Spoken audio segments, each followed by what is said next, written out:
Sir ने बात की कि लोग इस्लामाबाद के यूजली जो हैं रात को निकलते नहीं हैं। पिंडी इस्लामाबाद की बात तो एक साइड पे रह गई। मेरी एज 27 साल है। मैं पिंडी से नहीं हूँ, इस्लामाबाद से नहीं हूँ, मैं उकाड़ा से ट्रैवल करके आया हूँ जस्ट अपने जो हीरो है उसको ट्रिब्यूट पेश करने के लिए।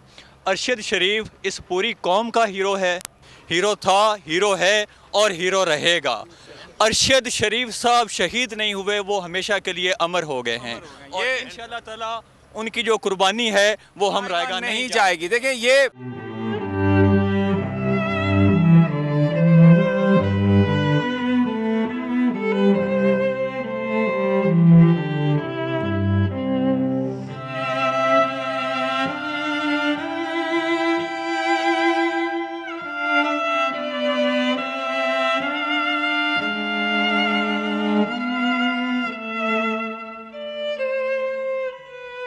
सबसे ज्यादा व्यूज, सबसे ज्यादा रील्स और सबसे ज्यादा रेटिंग के साथ बोल अब भी नंबर 1 पोजीशन पर बरकरार।